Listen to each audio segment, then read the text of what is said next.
do you get people to talk to you? I mean, have you done many no comment interviews where someone has started talking to you? Yes, you have, and sometimes you have to with getting people to talk. So with interviews with people on the street, and obviously, we deal with a lot of people who aren't pro police. They know that we're dealing with a serious incident, but they're still reluctant to speak because they don't want to be seen as the grass. They don't want to get people into trouble. They don't want to get themselves into trouble.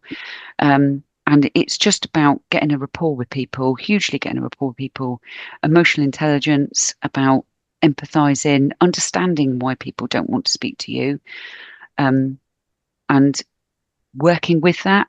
And, you know, people in interviews, sometimes silent pauses, good way to go. People like to naturally fill gaps.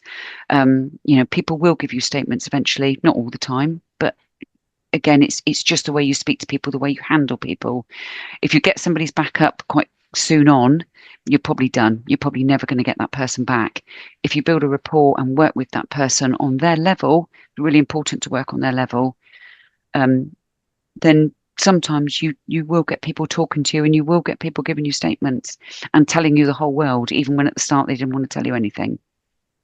And it's literally just about communication, and about your non-verbal communication as well as your verbals are really important.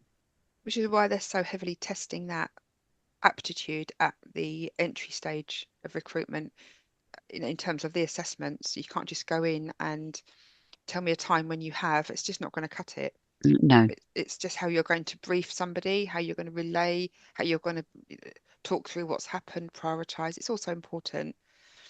So going back to, can I ask you, come on, what can you tell? You know what I'm going to ask you. Tell us about, because I know what you're working on at the moment. Tell what you can. So we're working on a job that's running at the minute where somebody has been charged with murder, and there's the potential for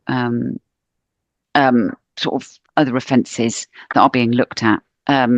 It's a massive job. It is very hush hush, so we're not allowed to say very much about it, and rightly so, until things go to court, which is the norm with most of our work.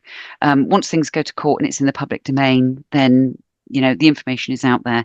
Until things get into that arena, obviously we're not allowed to.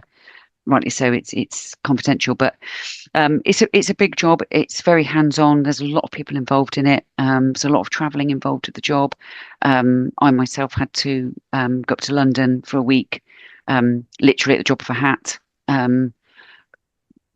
Was supposed to be up there for a day, ended up being there for a week. Had to You buy even some went into pants. Primark, didn't you, to buy I, some clothes? no, I went to Marks and Spencer's. Oh, did you? I even had to go and buy some pants and socks and Marks and Spencer's because I had no clothes left. So yeah, so it's a very full on job. There's also a couple of other jobs that my team are running in where I work right now. So we're all sort of juggling quite a lot of balls at the minute. So you're moving, you'll do something for one particular inquiry, and then you think, right, okay, I'll leave that back burner for a minute. I now need to do this digital work for this inquiry. I need to go and watch that CCTV for that job. So it is a lot of ball juggling, but yeah, we've got some jobs where people have been charged and we're waiting for them to go to court. And the evidence is looking good.